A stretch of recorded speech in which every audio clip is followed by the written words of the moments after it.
আসসালামু আলাইকুম। আপনারা সবাই কেমন আছেন? আলহামদুলিল্লাহ আমরা সবাই ভালো আছি। কিছুদিন আগে আমি শেরপুর গিয়েছিলাম। তো শেরপুর শহরে একটু ঘোরাঘুরি করতেছিলাম। তো ঘোরাঘুরির মাঝে দেখতে পেলাম একটা সুন্দর ফুল গাছওয়ালা ভ্যান। তো ফুল দেখলে আমার খুবই ভালো লাগে, তাই একটু ভিডিও করে নিলাম। দেখেন মাশাআল্লাহ ফুলগুলো কত সুন্দর, অনেক সুন্দর না?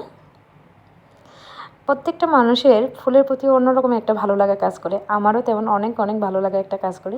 তারপরে আমাদের এই যে শেরপুর শহর পৌর নিউ মার্কেট এটা, তো আমরা এখান দিয়ে ঘুরতেছিলাম। আর আবদুল্লাহ মিষ্টি খাবে, তার জন্য একটা মিষ্টি দোকানে গেলাম। আমাদের শেরপুরে নাম করে একটা দোকান অনুরাধা মিষ্টান্ন ভাণ্ডার। তো এখানে মিষ্টিগুলো এত মজা যা বলার বাইরে। আরেকটা কথা জানেন আমাদের শেরপুর কিসের জন্য বিখ্যাত? আমাদের শেরপুর কিন্তু ছানার পায়েসের জন্য বিখ্যাত। আমাদের শেরপুরের ছানার পায়েস একবার যে খেয়েছে সে দ্বিতীয়বার খেতে যাবে, অনেক অনেক মজার।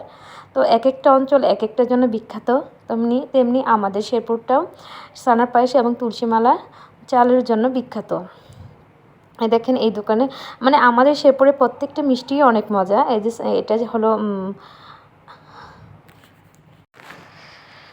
এটা হলো জর্দা মিষ্টি, তারপর মন্ডা, এই সাদা মিষ্টি, কালো জাম, হরেক রকমের মিষ্টি পাওয়া যায়। তবে আমাদের শেরপুরে সবচেয়ে মজা লাগে সাদা মিষ্টিগুলো স্পঞ্জের মিষ্টির মতন, এত মিষ্টি দেয় না, হালকা মিষ্টি থাকে, মুখে দিলে গলে যায়। স্পঞ্জের মিষ্টির দাম অনেক বেশি, কিন্তু আমাদের এই সাদা মিষ্টিগুলোর দাম কম।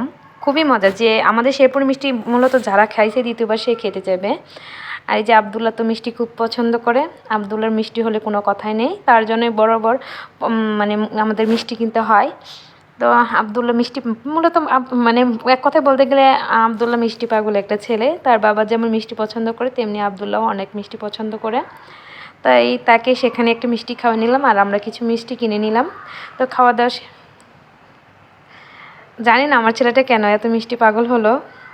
তবে অনেকেই বলে আবদুল্লাহর বাবা আর আবদুল্লাহ সেম, একই কোয়ালিটি, দুজনেই একই চেহারা, একই রকম সব কিছু হুবহু কপি। তো মিষ্টির দোকান থেকে বের হয়ে আমার কাকাতো ভাইয়ের দোকানে গেলাম, সেখানে কিছুক্ষণ সময় বের করলাম। দেখি আমার কাকাতো ভাই নতুন একটা হোন্ডা কিনেছে। হোন্ডাটা হলো রয়্যালের ব্র্যান্ডের। মাসাল্লাহ হোন্ডাটা এত সুন্দর। তো আবদুল্লাহ বসেছিল, তাই একটু ভিডিও করে নিলাম। আমাদের ভিডিওটি ভালো লাগলে অবশ্যই লাইক কমেন্ট করবেন।